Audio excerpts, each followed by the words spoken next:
Donc faisons connaissance aujourd'hui avec ce mouvement religieux protestant, particulièrement prosélyte. Dans les quelques 2 milliards de chrétiens qui sont répartis dans le monde, on distingue habituellement les catholiques, les orthodoxes et les protestants.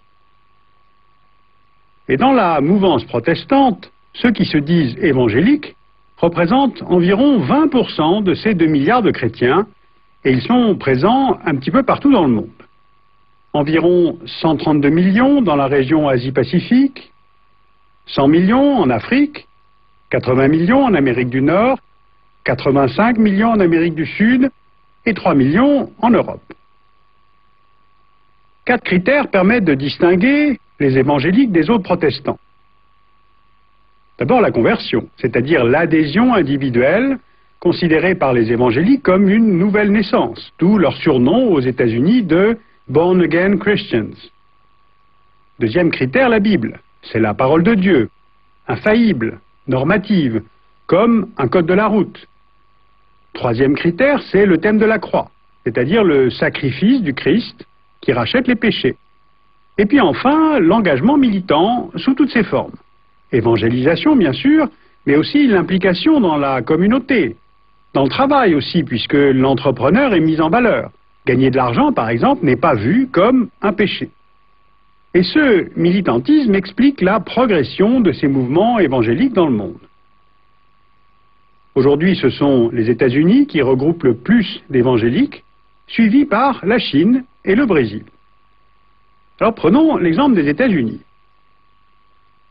Sur 300 millions d'habitants, on dénombre environ 70 millions d'évangéliques dans le pays. Et pour comprendre le succès du mouvement évangélique aux États-Unis, il faut avant tout se souvenir que le Nouveau Monde a été peuplé par des dissidents religieux qui fuyaient l'Europe.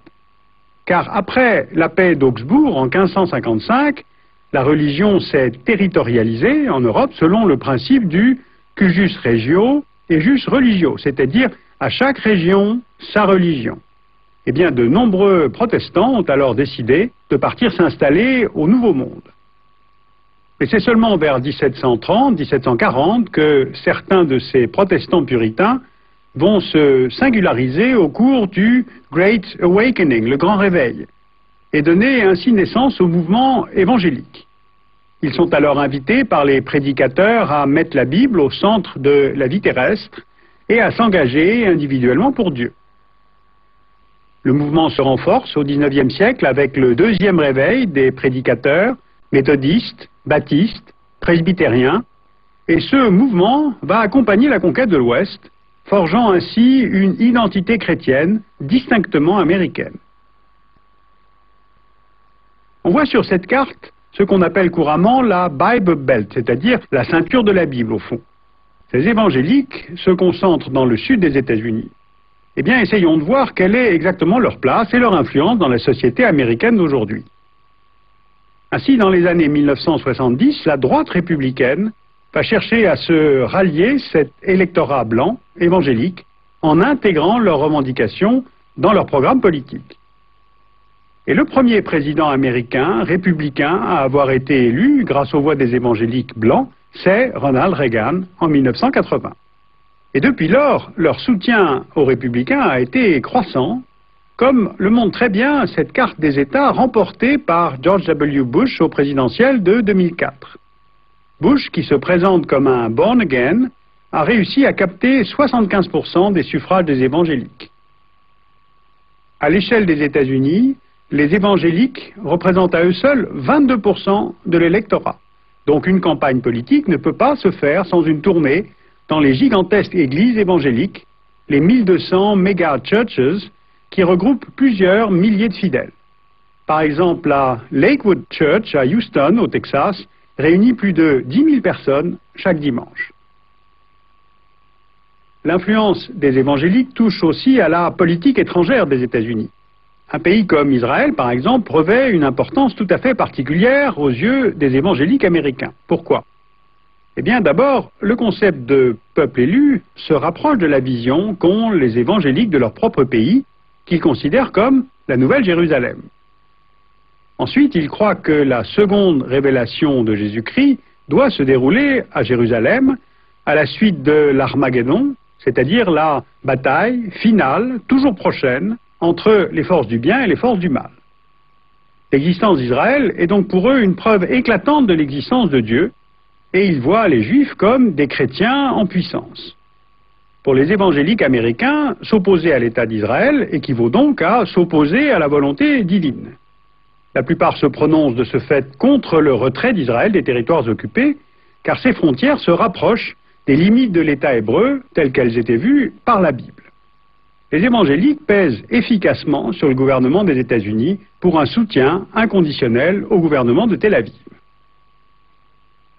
Alors ce monde évangélique est multipolaire. Il y a des milliers de dénominations différentes pour ces églises évangéliques, baptistes, pentecôtistes, assemblées de Dieu. Regardons l'Amérique latine par exemple. Elle concentre à peu près 85 millions d'évangéliques. Pourtant, elle avait été colonisée au nom de la contre-réforme, mais ce continent est en train de se détourner de l'Église catholique. On note une percée des églises pentecôtistes en Argentine, en Colombie, au Chili, où 1 habitant sur 4 est un born again. Au Nicaragua, 1/3 de la population est évangélique. Et c'est surtout le Brésil, la plus grande nation catholique au monde, qui compte aujourd'hui 34 millions d'évangéliques, soit 20% de sa population. Les missionnaires brésiliens, d'ailleurs, concurrencent aujourd'hui les Américains pour diffuser la bonne nouvelle évangélique, en particulier en Angola, au Cap-Vert, en Guinée-Bissau, au Mozambique, utilisant pour cela la langue portugaise. Mais il n'y a pas seulement l'Afrique ex-portugaise. Le continent africain est touché dans son ensemble. Si l'évangélisation remonte dans de nombreux pays africains à la colonisation, elle est à l'heure actuelle en pleine expansion au Congo, en République démocratique du Congo, en Côte d'Ivoire, au Cameroun, au Nigeria, au Bénin, au Burkina Faso. Le succès des évangéliques s'explique par leur faculté d'adaptation aux coutumes locales et aussi parce que l'évangile promet aux populations santé, prospérité et valorise la réussite individuelle. Alors, ce dynamisme, cette expansion des évangéliques entraîne des tensions avec l'islam, de la Côte d'Ivoire au Soudan. Par exemple, au Nigeria, face à l'expansion de ce christianisme radical et la présence de missionnaires évangéliques, la loi islamique a été instaurée dans les années 90 dans les États fédérés du nord du pays, donnant lieu à des émeutes. Le Maghreb aussi n'échappe pas à ce prosélytisme évangélique. Il y a environ 150 missionnaires au Maroc et ils sont également de plus en plus présents en Algérie et surtout d'ailleurs en Grande Kabylie. L'Europe de l'Est, mais aussi l'Europe de l'Ouest, sont le nouvel objectif des évangéliques qui cherchent à pallier la sécularisation, voire l'athéisme croissant de nos sociétés européennes. En France, il y aurait ainsi aujourd'hui près de 400 000 fidèles.